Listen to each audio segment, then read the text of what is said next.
Namaskar, welcome to Devakshar. We continue with our book, How to Overcome Mental Tension by Swami Gokulanandaji. So far, Maharaj has been discussing the various aspects of mental tension and how to overcome them. Today, we come to the end of the book, the last chapter, where he is talking about practicing the presence of God. Maharaj says, when I was posted in Sharda Peeth, a big educational complex adjacent to our headquarters in Belur Mutt, the then president of the order, Revered Vireshwaranandaji Maharaj, visited us one day and one of the brahmacharis asked him a question. Maharaj, we have left home with the intention of realizing God, but in the Ramakrishna mission, there is much emphasis on work. Please tell us how to strike a balance between action and contemplation. To this, Vireshwaranandaji gave a very significant reply. He said, read the book of Brother Lawrence entitled Practice of the Presence of God. In it, you will find that even while working in the kitchen, Brother Lawrence could remember Christ. So do all the work for the love of Christ or Sri Ramakrishna. You are assuming that only meditation is a spiritual activity and all others are secular activities. But remember, work is worship and adoration. Gokulananji continues, what is significant about this reply is that we can feel God's presence all the time in whatever we do. Come what may, we should try to establish a sweet, inward relationship with God. Who can be a better guide to help us in our difficulties? Once we become habituated to such an attitude, we cannot be a prey to mental tension for long. Also, we should master the art of relaxation. Dr. Edmund Jacobson, the director of the University of Chicago Laboratory for Clinical Psychology, has two books on this, Progressive Relaxation and You Must Relax. According to him, we suffer because we are tense and have no time or means of relaxation. If we relax, we have no inclination to worry or be tense. Relaxation is essential for everyone and everything. For instance, there is a fallacy that the heart works continuously and we die if we stop working. But the actual fact is that between contractions, it has a definite period of rest. And out of 24 hours, the heart works for only 9. With adequate rest, a person can even work up to 16 to 17 hours a day. During the Second World War, Winston Churchill did it without any feeling of fatigue because he had mastered the art of relaxing completely for the remaining hours. Another example is that of Rockefeller, who worked hard to accumulate immense wealth and still lived up to the ripe old age of 90. He was in the habit of taking a short nap in his office, and during that time, no one was allowed to disturb him, even if it was the President of the USA. It is a good habit to relax at least for half an hour or 20 minutes periodically. As one of the assistant secretaries of our order, Revered Shashwatanandaji, used to say, it will tone you up. Rest has been aptly described as repair by Daniel Jocelyn in a book entitled Why Be Tired? Edison attributed his enormous energy and endurance to his ability to sleep whenever he wanted to. And Henry Ford once said, I never stand up when I can sit down. I never sit down when I can lie down. In the rigorous training given to soldiers, a part is devoted to acquiring the habit of resting and relaxing for short periods. All these are important guidelines for curing mental tension. It has been scientifically proved that the activities of the brain do not cause fatigue. Mental tiredness is mainly due to attitudes rather than hard work. That is to say, tension, worry, anxiety makes us tired and not mental labor. J.A. Hadfield, a distinguished psychiatrist of the UK, in his famous book, The Psychology of Power, observes, the greater part of fatigue from which we suffer is of mental origin. In fact, exhaustion of purely physical origin is rare. Another psychiatrist of the USA, Dr. A. Brill, goes further and says that fatigue in sedentary workers is mainly due to psychological factors. Therefore, the conclusion is obvious that hard work itself is seldom the cause of fatigue or nervous tension. The solution is the ability to relax.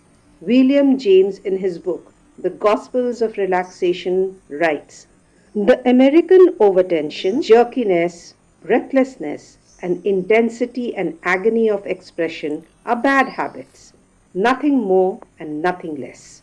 James suggests that bad habits can be countered by good habits so that despair and the resulting tension is avoided. As we often teach in our meditation classes, we should breathe in purity and breathe out impurity. Breathe in tranquility and breathe out tension. Maharaj continues, says, further suggestions for improving mental states are to work as far as possible in a comfortable position, to do only as much work as we are capable of, not to overwork. From time to time, we should pause to think and relax. Doing one thing at a time and completing the work on hand before we go on to something else is also advisable. The right attitude makes all the difference. If at the end we are excessively tired, we should find out the reason for this. Often, it is not the hard work which has made us tired, but the way in which we work that is wrong. However much we do, as long as we work in a relaxed way, we shall never be tired. Here we can take a lesson from the systematic manner in which the former president of our order, Revered Gambhiranandaji, used to work as has been described in an earlier context. From his example, we can learn the art of efficient time management. In the Library of Congress in Washington, some very significant words are painted in the ceiling which says, order is heaven's first law. We should bring this into our lives by being orderly in all we do. A desk littered with unanswered mail or piled high with files is enough to breed confusion and tension. A famous psychiatrist, Dr. William Sadler, tells us how his timely advice once saved a patient from nervous breakdown. The patient came to him for a remedy for his tension, but looking at the doctor's neat desk, he was astonished and said, where do you keep all your unfinished business and unanswered mail?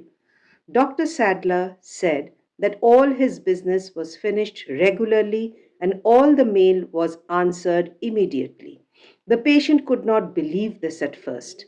Once he recognized the efficacy of the doctor's way of working, he managed to clear the 3 or 4 desks full of files in his own office and became more regular in his work. Later, he told Dr. Sadler that his timely advice had saved his life.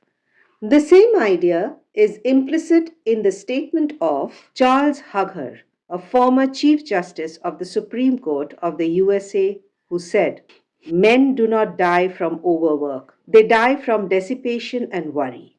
During the course of the day, we suffer tension because of dissipation of valuable energy, which can be checked if we proceed in a fixed order. Great achievements, too, are founded on this simple maxim, as the case of the famous writer George Bernard Shaw illustrates. Shaw would have remained a cashier in the bank unless he had strictly adhered to his plan of writing 5 pages per day.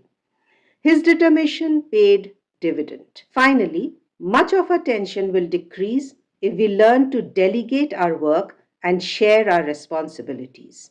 People in power often find it very difficult to delegate their authority. One must be realistic and acknowledge that everything cannot be done single handed. Once we choose the right people and delegate our work, we shall be able to function in a balanced and efficient way. The last word in dealing with tension is, of course, practicing the presence of God and developing a sweet relationship with our indwelling divinity. Then nothing disturbs us, nothing frightens us. We should remember that all things are just passing phases of experience in life. Our reacting to any one particular experience is neither necessary nor desirable.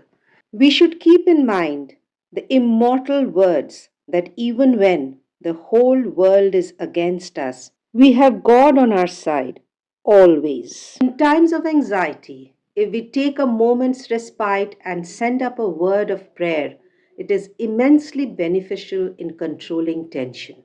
In addition to this, the regular daily schedule of prayer, meditation, and introspection are invaluable. A person who makes this simple routine habitual will never be a victim of nervous tension, whatever the nature of constraints and challenges he or she has to face. Let more and more people accept this path and free the world of unnecessary tensions.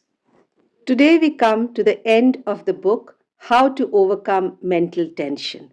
Hope you all have enjoyed the episodes, and if you have missed out on the episodes, please find it in our playlist. Do stay tuned to Devakshar, like and share our videos, and do subscribe to our channel.